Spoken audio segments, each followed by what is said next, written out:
This really does look kind of like a war zone, doesn't it? And it kind of like what you'd expect to see in nightly news coverage from Ukraine or Gaza or some other war zone like that. But it's not war coverage. It is actually here in Evansville.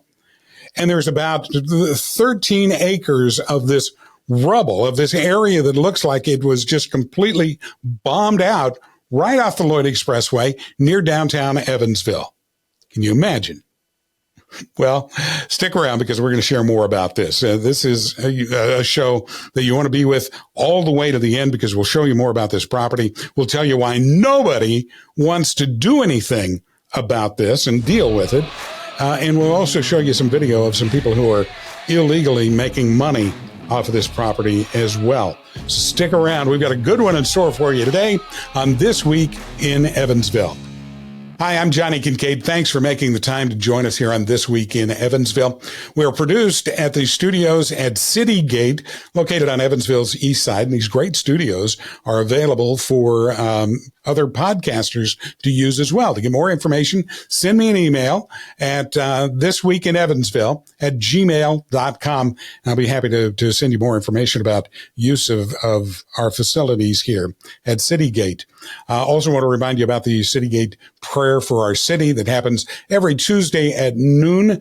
We have certainly been praying over this show before jumping in to produce it, and praying for the area around all of this rubble that we're going to be sharing with you during the course of the day today.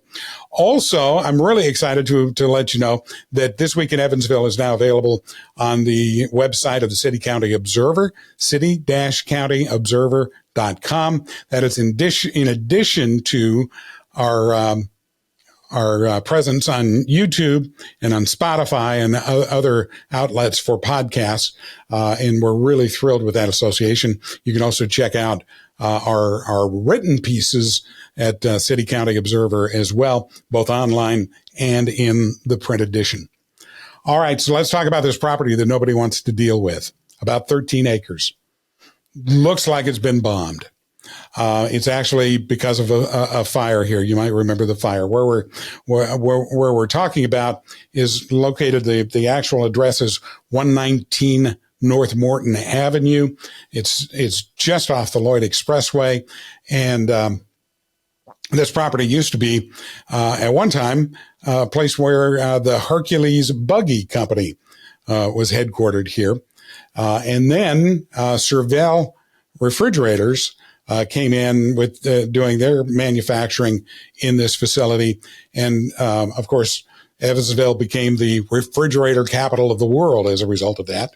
Now the buildings are gone, and all that's left are these piles of bricks and of twisted steel, just the rubble from the fire that took place here. That fire was October 17th of 2022. It was a huge fire. Most people remember it because, well, just about every fire truck in the city of Evansville was called in to battle this blaze. It was huge. I mean, the building, the structure had a total of 1 million square feet of space there. And so this was just a gigantic fire.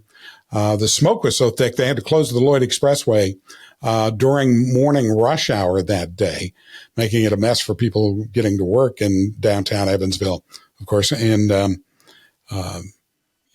since that's happened, that's been almost a year and a half. It's 17 months. And since that happened, they've cleared out roadways here where trucks can get in.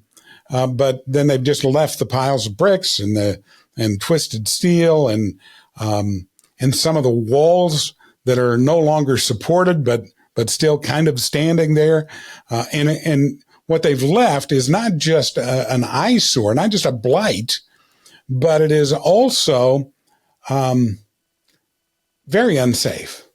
This is an accident waiting to happen. You know, whether it's by kids coming in there or adults, people go onto this property on a regular basis. And there's not a whole lot done about it because there's no barrier there to keep them from intruding onto the property. And somebody is going to wind up getting injured here. You might say, what kind of dumb person would let that happen to him? But it happened at the Pearl Laundry site. Remember when Pearl Laundry burned down? Well, this last January, a guy went onto that property because, again, no fence around the rubble. And he went up the stairs to the second floor there to do some stargazing. And the chimney started to collapse, and the bricks fell on him and trapped him there on this property and injured him. And we're just looking at the possibility of this happening all over again on this piece of property as well. I mean, this is it's just waiting to happen. Now, we asked the city point blank, hey, is there some kind of regulation here that people are ignoring?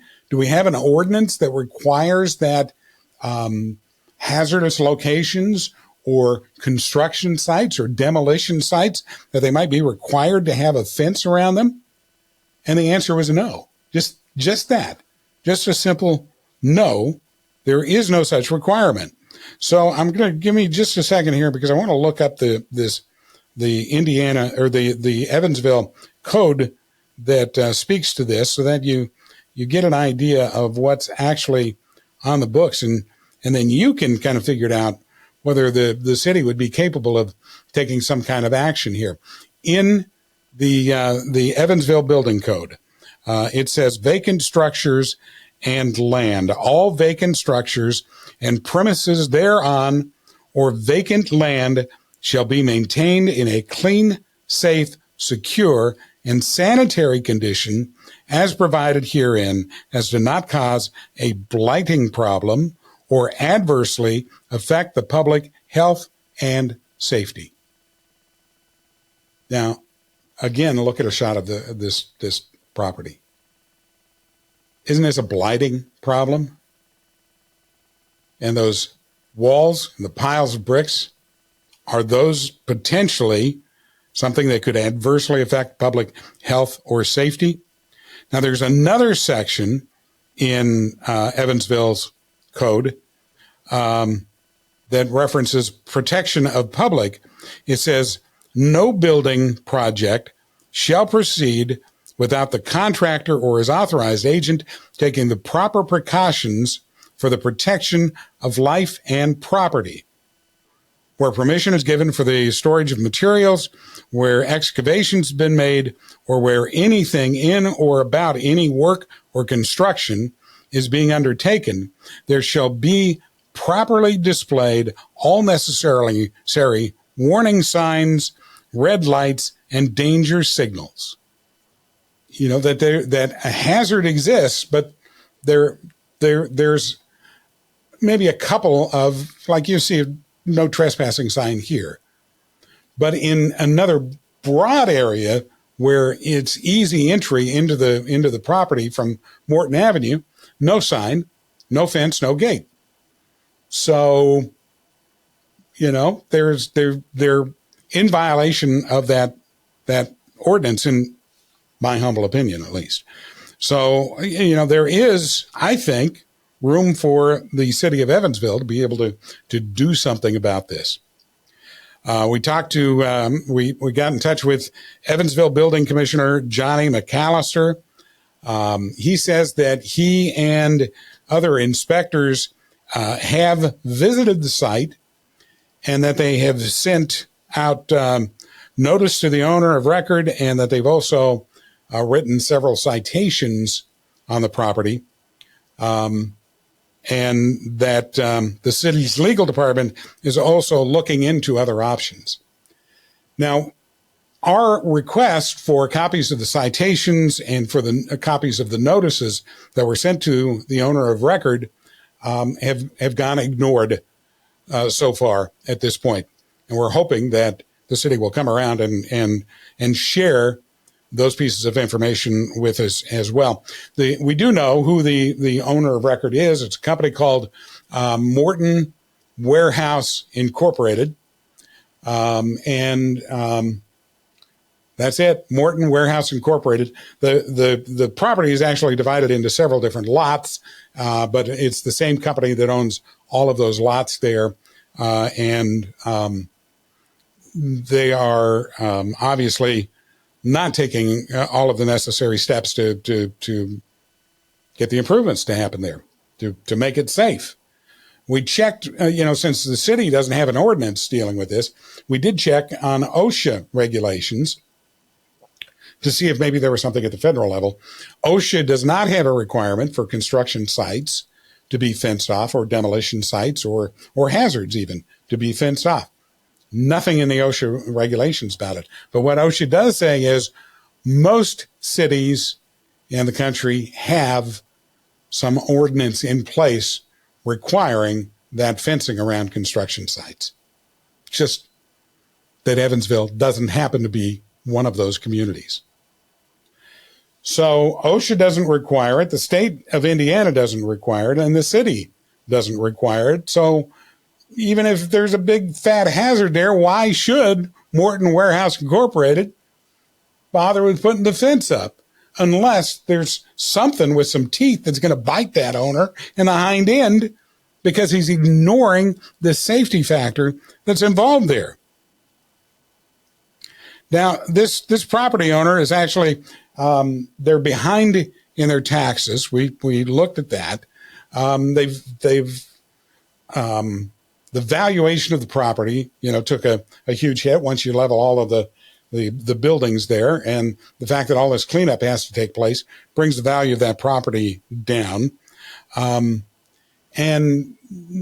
we're just kind of sitting here doing nothing to make that move along yet. Delinquent taxes mean that the property could be sold at a tax sale.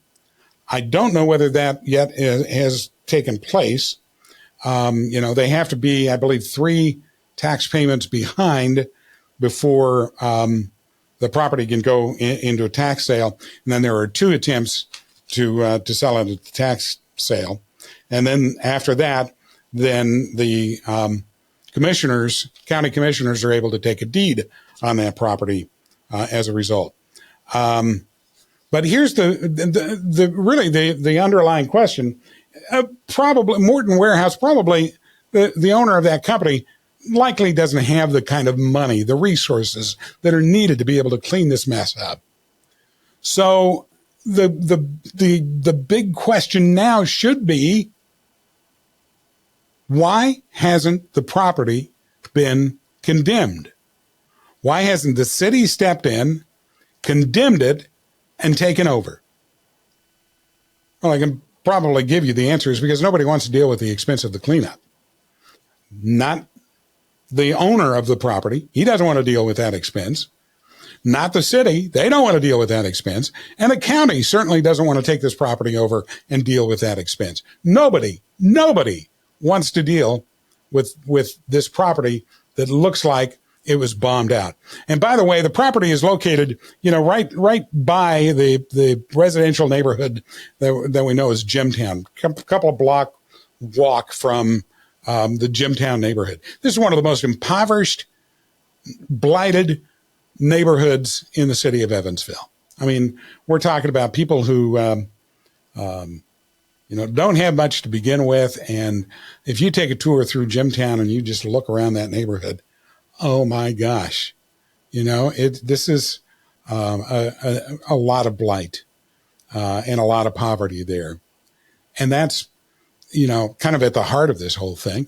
If this warehouse had burned down on Evansville's east side with an affluent neighborhood anywhere in the vicinity, if people with money and means had to drive by this bombed out lot every single day, something would be done about it. But because it's in one of the poorest parts of town, we just ignore it. We just let it go. The city would have condemned this in a more upscale neighborhood. But the fact that there it is in vicinity of Jimtown, and nobody wants to take on the expense and liabilities and whatever else that it would take to do anything with this property. So in the meantime, what's happening is there are people making money off the property, though. That's the thing. And the owner of the property should actually be upset about the fact that people are making money off of his piles of rubble.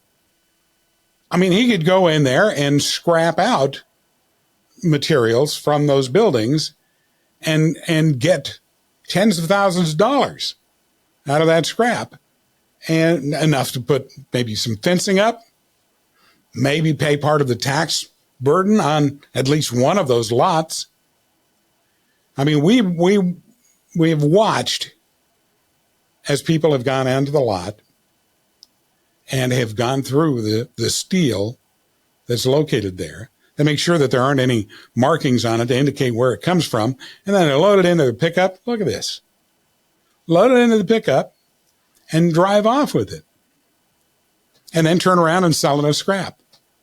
So there are people making money off the property, but they're making the money illegally. They're trespassing onto the property, but they don't see any problem with it because there's nothing there to keep them out or to tell them to stay out from the entrance that they take to go in and take that steel.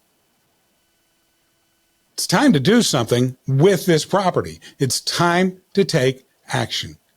I want to call on the city council to look at this, to go and drive by on Morton Avenue and look at this piles of rubble all around and figure out what the city needs to do.